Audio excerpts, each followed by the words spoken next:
All right, guys, we got Ron Williams of Ronz World Custom Guitars on the line. Ron, how are you doing? Good, man. How are you?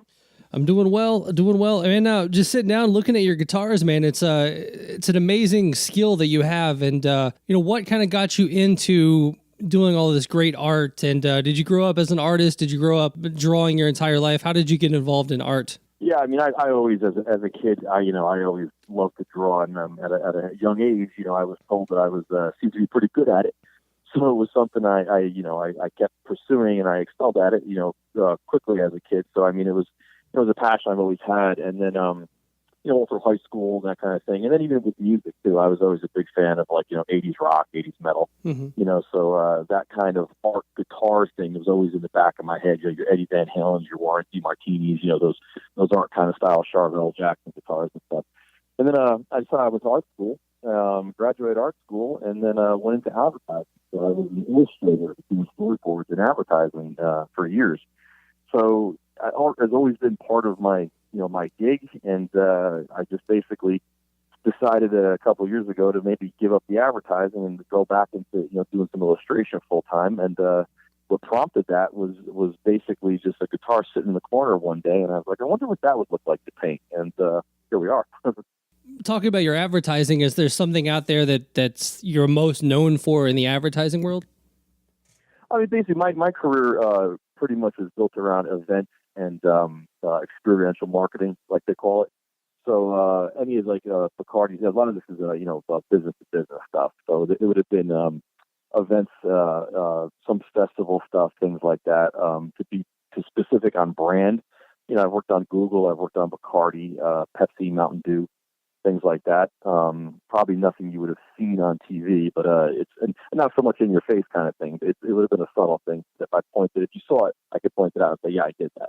Now, doing the show, and I do it out of Louisville, Kentucky. The big festival here, Louder Than Life. I noticed you've done the Louder Than Life guitars, and then I remember seeing the Louder Than Life guitars while I was at the festival doing media there. Oh, very cool. And so very familiar with your work when it comes to that, because I remember seeing it, going like, "Wow, this is amazing!"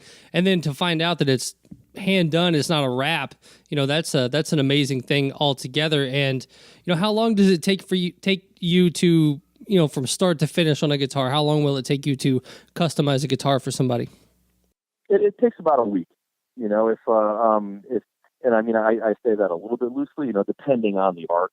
When you say the festival guitars, I've been fortunate enough, hooking up with the guys, the promoters that I've done to date so far, is they give me their brand mark, like you referenced, Louder Than Life. So I'll take the Louder Than Life logo. That I didn't create that logo, but it's they give me that art. I hand draw it. It's still all hand painted. I just design it, obviously. But the rest of the design, everything else on my guitar is just mine. So when I sit down, I'll paint that logo on the guitar first, and then whatever comes to me, obviously the metal stuff, we do a lot of skulls and the tribal art kind of thing. So that's my own creation. And obviously that comes to me a lot faster than if you were to hire me and saying, hey, I'm thinking this, I want to do that, because I've got to lay all that out. When I do the festival stuff, I draw it right on the surface of the guitar and I go straight to paint. So that process, given up to my own devices there, it'll take about a week. And the time-consuming part of it is actually the finishing of it with the clear coat and the buffing and the sanding. But the art's about 2 days, 2.5 days total. Wow, I figured there'd be like a month-long process or something. There's so much detail in those things. It's amazing. Yeah, it used to take a little longer. I'm getting a little better at it, right? Which thankfully, because we've been booked up, man. It's been a crazy season so far. I mean, I'm not complaining, but if it took me longer than that, I'd have to hire another Ron. Well, I mean, judging by the bio here, I mean, it says that the Ronz World Guitars made its debut at Summer NAMM 2016. So I mean, technically, this company is not necessarily even 2 years old yet. So for you to go from where you started to where you are now in such a quick fashion, what do you think that got you there so fast? I mean, it's I got to say, it's a lot of luck, and I just was extremely fortunate enough to run into the right people. Man, it's even in advertising, and I mean, it's anything I think you do where it's quote unquote a talent based industry. It really is. I think a lot of it is just luck. It's putting it out there. and hoping to God the right people come across it and see it. And I think I was fortunate with that. I think you say that with music too. I mean, how many great bands do you know that never make it, because they just never got that big break? You mentioned Summer NAMM. I mean, I didn't even know what NAMM was, before I started doing this. I mean, I came across it and I was like, well, that looks like a fun thing. I mean, I always been a fan of the guitars, and I had like 5 of them that I had painted just like sitting around in this apartment, and I'm like, well, that could be kind of cool. So, I mean, it wasn't crazy expensive. So I was like, let's try it. I drove up to Tennessee, and it was kind of funny because I was, standing there. I didn't know what the hell to do or who to go talk to. I'd walk up to a couple of these, these big booths, like Fender and Jackson and, PRS and ESP. And, there's these guys standing there, and they're dealers, they're talking, they're making deals and stuff. And I walk up to them and I'm like, hey man, I'm Ron, I paint guitars. And they're like, that's cool. Right. But it was like, okay, now what do I do? So it was almost a little bit of a letdown. And then I came across this guy comes up to me, right? He goes, hey man, he goes, those are some pretty cool wraps. He goes, I can't even see the seams on them. And I'm like, yeah, the dude, those aren't wraps. I says, I painted those. He goes, no shit. I said, yeah, go ahead, paint it. He goes, oh man, he said, we got to work together. And that guy was Squiggy, who he runs the music experience, and that's who I've been partnered up with for the last year and a half. Wow.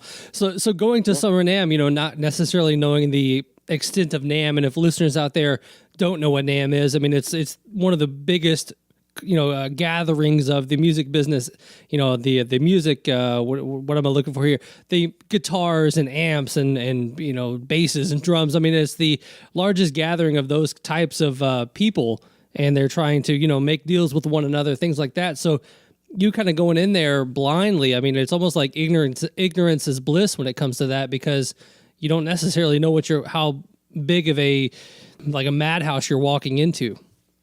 Oh, I had no idea. I mean, thankfully, I started Summer NAMM, not Winter NAMM. I mean, I probably would have got swallowed whole, because it's Right. so much bigger. But I mean, you're right. It was just, at that point in time, I had played guitar in high school. I figured out, basically how to paint one, and thankfully I put it back together and it still worked. So I had no idea about the industry, no idea about anything going into that. And I mean, it was, you don't want to say it was a leap of faith, but it really was. I mean, I didn't expect to come out of NAMM with a deal. I just thought it would be cool to be able to say I was there and have somebody, see my shit, quite frankly. I had no intentions, there were no expectations leaving that with anything. So for that to happen, and then, it was a couple months afterwards, when Squiggy called back and he's like, hey man, I do these festivals. I think it could be kind of cool, if we could maybe bring you into the festivals. And at first that's what I did, so I went and I did, Rock Allegiance in Philadelphia. It was the first one 2 years ago. And, I went and I just showcased like my own guitars. They weren't commissioned guitars. I just painted a couple of the designs that I had, the stuff I had in NAMM actually. A couple people saw them, and one of the promoters there said, hey man, how cool would it be if for an engagement thing, you want to paint one live? So I'm like, yeah, I would do that. And the next festival was Aftershock. So they brought me out to Aftershock in Sacramento, and I came out with it as a PRS, and I just had it primed, and I sat down and I started painting the guitar live there. And before you know it, I mean, people started gathering, they're watching and stuff. And we were doing it for Take Me Home Animal Rescue. They were going to have like a live charity auction, and I was going to give them the guitar for Sunday, and they were going to basically auction off. And some guy comes up, as we're sitting there, and I'm painting, and there's a bit of a crowd. So the guy says, he goes, what are you doing? What is that? What's that for? So I said, oh, it's the official Aftershock guitar, man. I says, you're going to you can bid on it tomorrow. So he's like, well, this is the deal, man. He goes, I just got engaged today to my girlfriend. He says, and that would be the ultimate thing to hang in our house to remember this day by. So I'm like, oh, it's pretty cool. So I said, put in a bid. He goes, I don't want to take a chance on losing it. And he literally plunked down a ridiculous amount of money for that guitar to buy it right there on the spot. And at that point, the promoter was sitting right there. And at that point, we're like, you know what? We could be onto something here with this, because it's the ultimate souvenir. So that's what started the official festival of guitars. We kind of talked about it earlier, but you did the Louder Than Life guitar, Rock on the Range, Carolina Rebellion, Chicago Open Air. You get the basic design of the logo from those guys, but I mean, obviously, a guitar canvas is, I've seen Explorers and Flying V's and Les Paul shaped guitars. So I mean, you've got So do they give you free reign to kind of fill in the rest? You know, you get the basic logo, but you get to go wild on the rest, or do you have to, submit specs or something like that? No, as of today, I can honestly say not one promoter I worked with has ever asked to see a design prior. They're just like, dude, here's the logo, do something cool. And thankfully, they trust me with it. And I mean, that's what makes it really special for me, because that's mine. So when I see the fans come up and they're all about it, I mean, who am I? I'm just some guy who paints guitars from New York. I mean, I've had people say, hey, can you sign this for me? Hey, can you do that? I mean, that's just crazy cool. So it's neat that I can actually say, as opposed to them literally holding my hand, which, I've been commissioned stuff, and I mean, that's basically what it is. They'll send me a picture. I want that. I mean, that's great. I'll replicate it, but I didn't create it. So it's cool to be able to hang this stuff at these festivals and say, yeah, I kind of did create that. So who decides on the canvas on the, hey, on this one we want to do an Explorer, or, hey, on this one we want to do a Gibson Les Paul shape? I mean, who comes up with that part of it? I mean, basically it's the manufacturer we're working with. Okay. I don't dictate to them. I mean, you will establish, we'll put it out there and say, hey guys, this is where we're going to be. It's almost a jump ball, and it's either Dean calls or PRS calls or, Fender, whoever it might be. And I don't dictate to them what guitars they send. They send me whatever they want. And I mean, it's kind of cool because when this kit of guitar shows up here, I don't even know what's in the box. You open up and I'm like, oh, that's different, and that's what I'm painting. So growing up as an artist and being into, rock and metal, I mean, I'm assuming, judging by my own past, in playing music and things like that, if a friend is artistic, obviously you're going to go to them and be like, hey, can you design our logo, design our album cover? I mean, did you grow up doing that with bands? I mean, did you have friends in bands that, hey, Ron, man, we really need a flyer for this upcoming show. Can you help us out?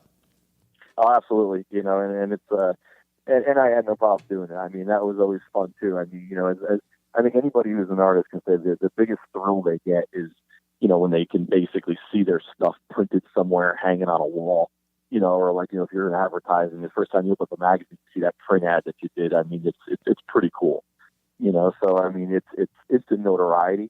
And, I did a lot of that as a kid growing up. I mean, I still get a lot of people coming up, and now it's like, hey man, can you paint my guitar? It's like, okay, dude, let's go back to the flyers. Okay. It's a little easier. Right. So you can go back to the club and play your painted guitar. Get out of here. Yeah, exactly right. Yeah, you're getting a little crazy now. A couple cool things I saw was, some of the dudes that you've met. So you've met Dave Mustaine, you've met Zach Wilde, a couple of guys like that. I mean, is this a byproduct of painting the guitars that you maybe thought would never happen? I never in a million years thought it would happen. But the funny thing is at first, when I first started painting guitars, I'm like, wow, how cool would it be, to paint a guitar for Eddie Van Halen? I mean, wouldn't that be neat? And it's that kind of always was in the back of the head, but it quickly vanishes when you're just like, all right, well, the chance of that probably happening, I mean, the chance of any of this happening I thought would have been slim to none, but it's that kind of thought just drifts away when you get into the meat of it, and then one day, I'm painting Dean's, and all of a sudden the guy from Dean's says, hey, Ron, I want you to meet somebody. You turn around, Dave Mustaine is standing there. It's like, holy shit. You know what I mean? And then he's like, he's holding the guitars. He's like, these are really cool, man. He picked that thing, he starts signing them. I'm like, are you kidding me with this? I mean, that was just neat. I mean, I've met some of the coolest guys. I mean, some of my, rock heroes and gods growing up. I mean, those guys are legit. It's the coolest thing in the world to see when they grab your stuff and say, man, that's really cool. I'm like, you know how many times I've said that every time I put your disc on? You kidding me? Who's like the who is your biggest, the holy grail of dude that you've met so far that you couldn't believe that you grew up listening to, that you ran into? I mean, well, Mustaine had to be one of them. I mean, the top of the list. I mean, that was really just, and it just took me totally by surprise too. So I mean, that was crazy. I mean, I didn't really grow up listening to him because I've been around that long, but I mean, Zach Wilde. That's it's to meet Zach and to be able to actually have this like crazy conversation with the guy is just, you're talking, as far as I'm concerned, somebody who's at the top of their game. So that they're going to take time out of their day to talk to you. And I mean, these guys, thankfully enough, it's, you hate to say you don't want to, you don't want to meet your hero because you're afraid he's an asshole. None of these guys are. I mean, they stop, they talk with everybody. So I mean, the guys that I've met have been awesome, cool, and even some of these younger bands, some of these up and coming bands. I mean, they've been so cool and so receptive to it. and it's just been a really, really cool experience. I think, a lot of that, I think it's probably like talent respecting talent. They see what you do and they can, appreciate it as something that most people can't do. Yeah, and it's funny you say that, and it's because obviously, it's like the names, like you say, some of the pictures you've seen. I mean, I fan geek a little bit. I'm not gonna lie to you. It's cool to meet these guys. I mean, one of the cool things was I was out at Winter NAMM, and I had designed a pair of headphones to Floyd Rose.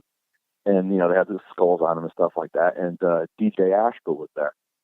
So he came up and he was looking at them and stuff like that. So we struck up a little conversation. I mean, and I'm a fan of 6 a.m. and DJ's work. I think the guy's crazy talented.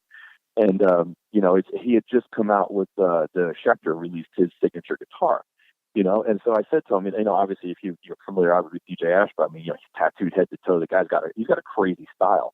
He's a graphic artist himself. I mean, he owns this crazy, prop business out in Vegas, and I mean, they create the coolest shit. I said to him, don't take this the wrong way. I says, but I just got to ask you, from artist to artist, your Schecter guitar is very, very, I don't want to say plain, but it's like it lacks that DJ look. Was that intentional? And so he looks at me, he goes, yeah, dude, let's talk about it. So he starts showing me pictures in his phone and stuff like that. So I mean, it was literally at that point, it was almost like graphic artist to graphic artist, as all these fans are gathering around to get DJ Solar. So, I mean, like you said, the respect artist to artist, that was a very cool moment for me, because I think that's exactly what that turned into, that conversation. So I understand, music festivals reaching out to the guy that does guitars, but the one thing that jumps out at me on this whole thing is, you did stuff for Pacific Rim, you did stuff for Suicide Squad. I mean, how does the movie industry find you, and where does that come from? Well, the movie industry stuff found me through the brand. So like the Pacific Rim was the latest one. That was Ibanez. Ibanez was trying to strike a deal with it was with the premiere, and apparently the story behind that was the director of the movie was a big Ibanez fan. So Ibanez was like, how cool would it be if this guy's putting this crazy picture together, and how cool would it be to get a guitar done for him? And at first they were like, well, we can get it wrapped. And they're like, well, this guy's really this is a gift to this director. I mean, and he's cool enough to take pictures with it, tweet about it, and play it. Maybe we should actually have it hand painted. And luckily I had done work for Ibanez, so Ibanez called and they were like, dude, would you be into it? And I'm like, absolutely. So that was a very cool project. I mean, even to the fact that, I mean, I didn't design those robots and stuff like that, but I mean, it was a lot of work, capture all that detail. I mean, usually if you look at my stuff, the graphics are a little bit bigger, which just gives me a little bit more, room to play with. I mean, those things have a lot of little intricate details, a lot of fine airbrush work. So, I mean, it was a challenge to do it, but that was, I mean, when you see that and he starts putting it out there, the director taking pictures and tweeting and stuff like that was very rewarding. Is there a handful of dudes out there like you painting guitars? Is this a kind of the market you've kind of cornered? I mean, is there a lot of competition for you out there? I mean, I've come across a few, and I mean, dudes crazy talented. I mean, you see, if you go to any of the NAMM shows, especially Winter NAMM, you'll see a lot of the metal brands, the ESPs, the Deans, the Jacksons. They'll always have like those custom, their custom shop stuff, the one-offs, and it'll be painted. It'll have some kind of graphic on it.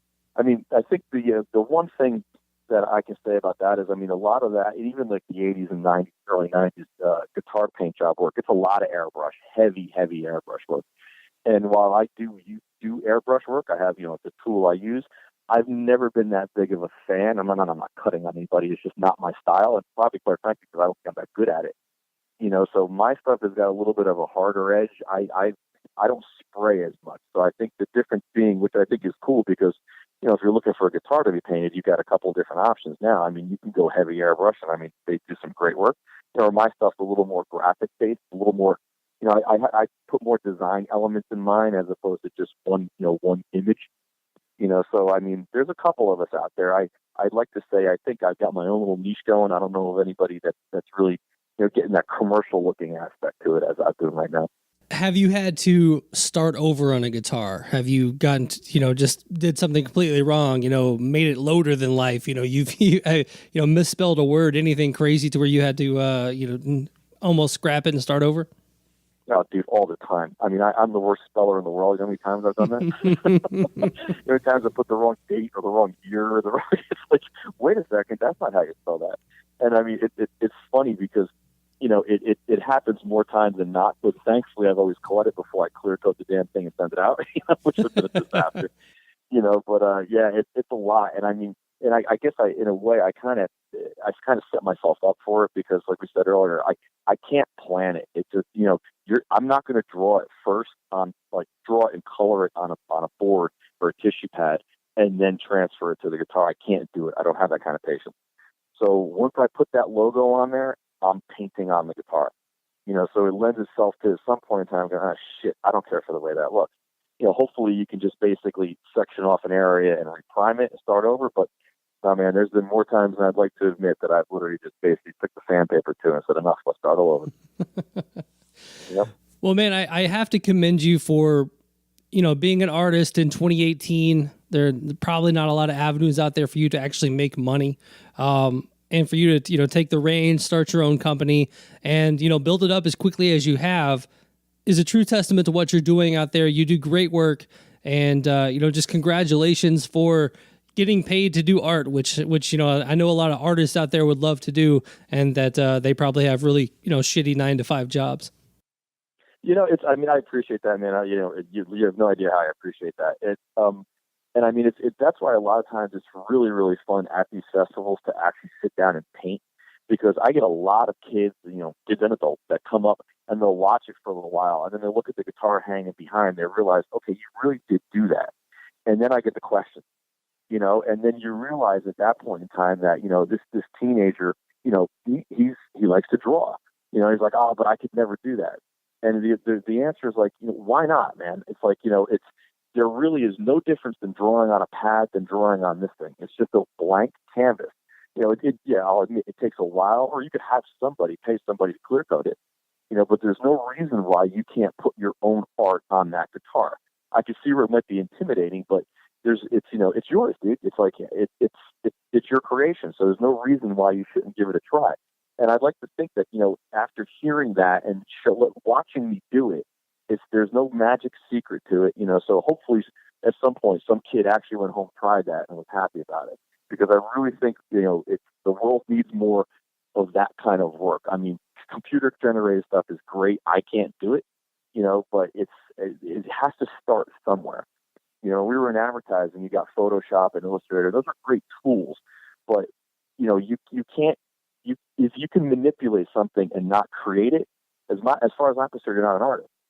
You know, if you can create it and then manipulate it, that's just the best thing. But you got to create it. You got to have that talent to create it, and that's what I really enjoy saying. Well, absolutely, Ron. Well, what's the best way for people to check out your work? You know, the website is it's ronzworld.com, and that's a ZRONZ world.com. You know, Instagram, Twitter, Facebook. I mean, what's the best way for people to follow you? Yeah, I mean, I'm heavy on Instagram and Facebook. You know, Twitter is a little tough because the images aren't that big, but Instagram and Facebook, I'm on there. So it's at It's Ronz World, ITSRONZWRLD, and then Facebook is Ronz World Guitars, and then, you know, obviously the website. You know, I have a little comment and form in there, and if anybody's got any questions, they can just DM me or send me a message or you know, put an email, you know, through the website, and I answer every single one of them. So I'm happy to talk. And I don't see it listed here, most likely because the Louder Than Life schedule hasn't been released yet. But if you're at Louder Than Life, I will search you out, say hello, and possibly have a beer with you, man. I'll be there at Louder and Bourbon. So if you're there at that one too as well, I'm looking forward to both of them. I appreciate it, man. I look forward to meeting you.